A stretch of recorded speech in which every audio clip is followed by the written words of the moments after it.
National హైవేలు వచ్చాయంటే, లేకుంటే telecommunication sector develop అయిందంటే కారణం ఈరోజు పీపీపీ మోడల్లో వచ్చాయి. అదే సమయంలో సమాజంలో పేదరికం లేకుండా చూడవలసిన బాధ్యత మన మీద ఉంది. ఒక ప్రభుత్వానికే సాధ్యం కాదు, అందరం కలవాలి. ప్రభుత్వం శ్రద్ధ పెడతాం, అందరిని కలుపుకొని వస్తాం. ఎన్డీఏ నాయకత్వం ఎవరైతే ఉన్నారో ఇక్కడి రాష్ట్రంలో మీరు చొరవ తీసుకోండి, అందరినీ కలిపి దేశానికి ఆదర్శంగా ఆర్థిక అసమానతలు లేనటువంటి వీలైనంత వరకు పేదరికం లేకుండా ఉండడమే కాకుండా వాళ్ళ ఆదాయాన్ని పెంచే మార్గం ఆలోచిస్తామని చెప్పి కూడా నేను మీకు తెలియజేస్తున్నా. నిన్న మొన్న చూస్తున్నాం, నేను ఒక మాట చెప్పాను, నాకు అక్కడక్కడ కంప్లైంట్లు వస్తున్నాయి. తెలుగుదేశం పార్టీ నాయకులు లేకపోతే ఎన్డీఏ నాయకులు ఒకరిద్దరు అవతల వైఎస్ఆర్ కాంగ్రెస్ పార్టీకి పనిచేస్తున్నారు. మీరు పని చేయాల్సింది తెలుగు ఎన్డీఏ నాయకులకు పని చేయాలని చాలా స్పష్టంగా చెప్పాను. దీంట్లో నష్టం లేదు. అర్హులందరికీ సంక్షేమ కార్యక్రమాలు చేస్తాం, ప్రజలందరికీ అభివృద్ధి కార్యక్రమాలు చేస్తాం. అదే సమయంలో రాజకీయ పరిపాలన ఉంటుంది, సుపరిపాలన ఉంటుంది. ఆ రాజకీయ సుపరిపాలనలో భాగస్వాములు ఎన్డీఏ నాయకత్వాన్ని మరొకసారి స్పష్టం చేస్తున్నా. ఒక ట్రస్ట్ బోర్డు ఉంది, ఎన్డీఏ నాయకులు ఉంటారు. ఒక కార్పొరేషన్ ఉంటుంది, లేదంటే ఇంకొక దగ్గర ఉంటాం. ఎన్డీఏ నాయకత్వం కూర్చొని డిసైడ్ చేస్తాం. ఆ గౌరవం ఎన్డీఏ నాయకులకు ఉండాలని తప్ప వైఎస్ఆర్ కాంగ్రెస్ పార్టీతో ఎవరైనా లాలూచి పడతారేమని ఆ మాట చెప్పాను. దీంట్లో గింజుకుంటున్నారు వైఎస్ఆర్ కాంగ్రెస్ పార్టీ. అంటే మన వాళ్ళని కూడా లంచాలు ఇచ్చి ఎక్కడికక్కడ అవినీతి పనులు చేసుకోవాలని చూస్తున్నారు. కానీ కబద్దార్, జాగ్రత్తగా ఉండండి, మీ ఆటలు సాగనివ్వను. అంటే ఏదో రెచ్చిపోతున్నారు, రెచ్చిపోవద్దండి. నేను ఎప్పుడు కూడా సంక్షేమ కార్యక్రమాలు అర్హులందరికీ ఏమంటున్నాను. అట్లని చెప్పి దబాయిస్తే ఇస్తామనుకుంటే మాత్రం అది పగటి కలగా మిగులుతుంది. గుర్తుపెట్టుకోమని కోరుతున్నాను. నేను ఇంకొక మాట కూడా చెప్పాను, రాజకీయాల్ని కలుషితం చేశారు, రాజకీయ ముసుగులో నేరాలు చేశారు, ఘోరాలు చేశారు. అలాంటి నేరాలు ఘోరాలు చేసినప్పుడు ఎవరు తప్పు చేసినా చట్టం దాని పని చేసుకుంటా పోతుంది తప్ప ఇంకొకటి కాదని చెప్పి కూడా నేను మీకు తెలియజేస్తున్నా. నిన్న మొన్న ఇంకొక విషయం కూడా ఇక్కడ వచ్చినప్పుడు తెలుగు జాతి అందరికి విజ్ఞప్తి చేస్తున్నా, తెలంగాణలో ఉండేవాళ్ళకు కూడా విజ్ఞప్తి చేస్తున్నా. నేను గోదావరి నీళ్లు బనకచెర్లకు తీసుకుపోతానని చెప్పాను. పోలవరం టు బనకచెర్ల. ఎక్కడి నీళ్ళు ఇవి? సముద్రంలోకి పోయే నీళ్లు.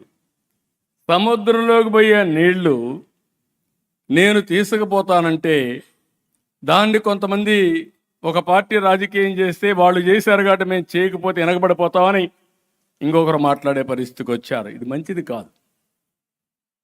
నేను ఎప్పుడో ఒకటే చెప్తున్నాను, తెలుగుదేశం పార్టీ మొదటి నుంచి కూడా తెలుగు జాతి కోసం పెట్టిన పార్టీ. ఒక యుగ పురుషుడు ఎన్టీ రామారావు గారు పెట్టిన పార్టీ ఇది. ఆ రోజు ఈ రోజు తెలుగు జాతి కోసం పనిచేస్తున్నాం. నేను ఆ మాటే చెప్పాను, విభజన రోజును కూడా మీరు గుర్తుపెట్టుకోవాలి. నాకు 2 ప్రాంతాలు సమానం అని చెప్పాను, 2 కళ్ళు అని చెప్పాను, ఇద్దరికి సమన్యాయం చేయమన్నాను. అయితే అక్కడ నమ్మారు, ఇక్కడ నమ్మారు. అక్కడ మేము బీజేపీ పోటీ చేసి 20 సీట్లు గెలిపించారు, ఇక్కడ అధికారాన్ని ఇచ్చారు. అది నా జీవితంలో ఎప్పుడూ మర్చిపోలేనని చెప్పి మీ అందరికీ మరొక్కసారి విజ్ఞప్తి చేస్తున్నా. సముద్రంలోకి పోయే నీళ్లు తీసుకుపోతామంటే దానికి కూడా ఎక్కడ రైట్ ఉందని ఆలోచిస్తామంటే ఎక్కడికి పోతాను? కాళేశ్వరం ఉంది, నేను ఎప్పుడు అపోజ్ చేయలేదే, నేను వెల్కమ్ చేశాను. గోదావరి పైన మీరు ప్రాజెక్టులు కట్టండి, నీళ్లు తీసుకోండి. గోదావరి ఒకటే తెలుగు జాతికి శ్రీరామ రక్ష. నీళ్లు సముద్రం లేకపోతున్నాయి. 100 సంవత్సరాల చరిత్ర. 1000 టీఎంసీ నీళ్లు సముద్రంలోకి పోతున్నాయి. నా కోరిక ఇదే కాదు, గంగా కావేరి నదుల అనుసంధానం చేయాలి. ప్రధానమంత్రి నరేంద్ర మోడీ గారి కంటే ముందు వాజ్పేయి గారు ఒక టాస్క్ ఫోర్స్ కూడా వేశారు. నేను ప్రధానమంత్రి గారి దృష్టి తీసుకొచ్చినప్పుడు ముందు ఇంట్రా రివర్ లింక్ చేద్దాం, విత్ ఇన్ ది స్టేట్స్ అన్ని కంప్లీట్ చేద్దాం. ఇది పూర్తయితే నేను గుజరాత్లో కూడా చేశాను, మీరందరూ కూడా స్టార్ట్ చేయండి. ఇది పూర్తి అయిన తర్వాత నేషనల్ లెవెల్లో రివర్స్ లింకేజ్ ఈజీ అవుతుందని ప్రధానమంత్రి గారు కూడా చెప్పే పరిస్థితి వచ్చారు. నేను చాలాసార్లు చెప్పాను, రాజకీయ నాయకులకి పాజిటివ్ థింకింగ్ ఉండాలి. ఈరోజు నరేంద్ర మోడీ గారు ఉన్నారు, మనం అందరం ఆలోచిస్తున్నాం, సరైన సమయంలో దేశానికి సరైన నాయకుడిగా నరేంద్ర మోడీ రావడం ఈ దేశం అదృష్టం అని మరొక్కసారి మీ అందరికీ విజ్ఞప్తి చేస్తున్నా. ఏదో నేను పొగడానికి చెప్పడం లేదు, ఒక సుస్థిరమైన పాలన, అభివృద్ధి, సంక్షేమం, సుపరిపాలన ద్వారా దేశాన్ని ముందుకు నడిపిస్తున్నారు. అందులో భాగంగా నా కోరిక కూడా ఉంటుంది. నా కోరిక ఆయన దేశాన్ని నడిపిస్తే నేను తెలుగు జాతిని అగ్ర జాతిగా తయారు చేయాలనేది నా లక్ష్యం. నాకేం కావాలండి? 45 ఏళ్లుగా నన్ను అందరూ కూడా ప్రేమించారు. తెలుగు జాతి చరిత్రలో మీరు చూస్తే మన నాయకుడు ఎన్టీ రామారావు గారికి మీరు చూసినప్పుడు ఎప్పుడు కూడా తిరుగులేదు ఆ నాయకుడికి.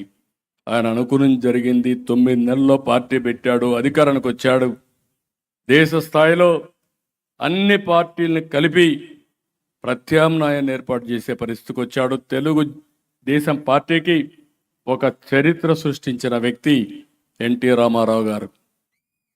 అలాంటి నాయకుడి తరపున ఆయన చూసినప్పుడు ఇంకో పక్క ఈ రాష్ట్రంలోని పివి నరసింహరావు గారు వచ్చి ఈ దేశాన్ని దశ దిశ మార్చే విధంగా రిఫార్మ్స్ తీసుకొచ్చాడు. కానీ ఈరోజు నాకు 45 ఏళ్లుగా ప్రజలు అభిమానించారంటే ఇది నా పూర్వజన్మ సుకృతం కాకుండా ఏంటని అడుగుతున్నా. నాకేం కావాలని అడుగుతున్నా. నాకేం అవసరం లేదు. జాతి ప్రయోజనాలే నా ప్రయోజనం, రాష్ట్ర ప్రయోజనాలే నా ప్రయోజనం. అందుకే మళ్ళీ విజ్ఞప్తి చేస్తున్నా, తెలంగాణలో కూడా సముద్రంలోకి పోయే నీళ్లు కరువు ప్రాంతాన్ని తీసుకుపోతే ఎవరు బాధపడక్కర్లేదు. దానికి అందరం కూడా ఆలోచించాల్సిన అవసరం ఉంది. పదే చెప్పాను, కాళేశ్వరం మీరు అభివృద్ధి చేశారు, చాలా మంచి పని చేశారు. ఇంకా కూడా ఎక్కడన్నా ఉంటే మీరు నీళ్లు తీసుకోండి. అక్కడి నుంచి మిగిలిన నీళ్ళు ఇక్కడికి వస్తాయి. రాజమండ్రి చివరి ప్రాంతంలో ఉంది. రాజమండ్రి దాటితే అవి సముద్రంలోకి పోతాయి తప్ప ఎవరు ఉపయోగించుకోలేరు. మొన్న కూడా మనం చూసాం, విజయవాడ మొత్తం ముంపుకు గురైంది. పైన పడిన వర్షాలన్నీ ఒక తెలంగాణనే కాదు, కర్ణాటక, మహారాష్ట్రలో పడితే వాళ్ళు అక్కడ ప్రాజెక్టులు నిలబెట్టుకోలేకపోతే ఆ నీళ్లు మనకు వచ్చి ఇక్కడ ముంపుకు గురయ్యే పరిస్థితి వచ్చింది. అందుకనే లోయర్ రైపేరియన్ స్టేట్కి ఎప్పుడూ అధికారం ఉంటుంది. వీలైతే ఆ నీళ్లు వాడుకునే అవకాశం, అలాంటి నీళ్లు వాడుకుంటున్నాం తప్ప అది అందరికీ లాభం. రేపు అవసరమైతే మనం ఈ నీళ్లు తీసుకపోతే ఇంకొక 20 టీఎంసీ 30 టీఎంసీ వాళ్ళు కావాలంటే అక్కడ కూడా వాడుకునే అవకాశం వస్తుంది. ఇది ప్రజాహితం కోసం పనిచేస్తున్నాం, తెలుగు జాతి కోసం పనిచేస్తున్నాం అని మరొక్కసారి విజ్ఞప్తి చేస్తున్నా. కాబట్టి ఇలాంటివి అప్పుడప్పుడు మన అభిప్రాయాలు కూడా చెప్పకపోతే వీళ్ళందరూ అనుకుంటారు ఏదో వాళ్ళు చెప్పిందే రైట్ అని కూడా అనుకునే ప్రమాదం ఉంటుంది. అది కరెక్ట్ కాదు. ప్రతి ఒక్క తెలుగు జాతి మొత్తం అందరం ఆలోచించుకోవాల్సింది, ఇక్కడున్నా తెలంగాణలో ఉన్నా ఎక్కడున్నా తెలుగు జాతి ప్రపంచంలో ఏ దేశంలో ఉన్నా, ఏ రాష్ట్రంలో ఉన్నా, ఏ రాష్ట్రాల్లో ఉన్నా తెలుగు జాతి కోసం చిరస్థాయిగా తెలుగుదేశం పార్టీ పనిచేస్తుందని మరొక్కసారి హామీ ఇస్తున్నా. కాబట్టి ఇలాంటి సందర్భాల్లో మిమ్మల్ని అందరినీ చూసిన తర్వాత చాలా ఆనందం కలుగుతూ ఉంది.